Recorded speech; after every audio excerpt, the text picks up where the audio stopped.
Kadete ka sa barko, tapos hindi mo alam kung paano gumawa ng bowline. Patay kang bataa ka diha, my friend! Pero don't you worry, cause I got you.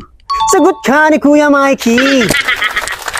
At sa video na to, tuturuan kita kung paano gumawa ng bowline. Ano nga ba ang bowline? Ang bowline ang pinaka-famous na tali sa balat ng barko. Kasi wala tayo sa lupa eh. Sa balat ng dagat na lang. Yan. So, ang bowline, madalas siyang ginagamit saan? Sa lahat.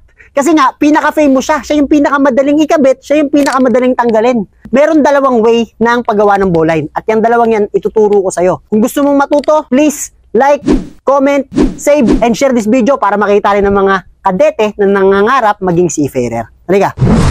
First one. So, isisecure natin, di ba? Pak, bowline, pang. Ito yung maikli, ito yung mahaba.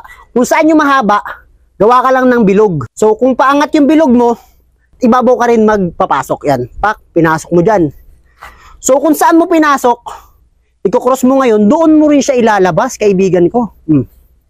Pak, bowline. Kahit hilahi mo pa yan, oh, kahit gumanong-ganong ka pa dyan, hindi yan matatanggal, kaibigan ko. Yan ang unang way ng ating paggawa ng bowline. So, sa pangalawa, yan, ilapit mo dito, my friend. Sa pangalawang way naman ng paggawa ng bowline, ganoon din naman, ang pinagkaiba lang nila kung saan ka mas komportable. Secure natin ulit, pak. Sabay, i-cross mo siya ngayon, hilahin mo ngayon, my friend. Hak, yan, naka-straight ka na. Ibig sabihin, pumapasok-pasok ng ganyan, may bilog ka na agad. So, pumasok na dun yung bilog. Saan mo pinasok? Galing sa ilalim. So, ang gagawin mo, ilalabas mo ngayon siya. Papunta dun sa pinagpasukan niya. Yan. Yan. So, may bowline ka na ngayon. Kahit hilahin mo pa yung ganyan, my friend. Hindi yan matatanggal. Ganyan kalakas si bowline, my friend. So, meron din tayong isang way para mas madali mo siyang matanggal is hindi mo itotodo yung pagpasok ng lubid. O ganito yan. Secure uli. Pak! Sabay gawa ka uli ng ng bilog. Pasok.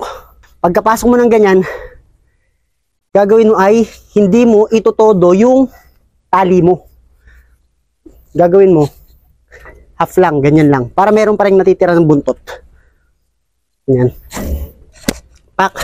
Kahit hilahin mo yun ng ganyan. Hindi yan matatanggal, my friend.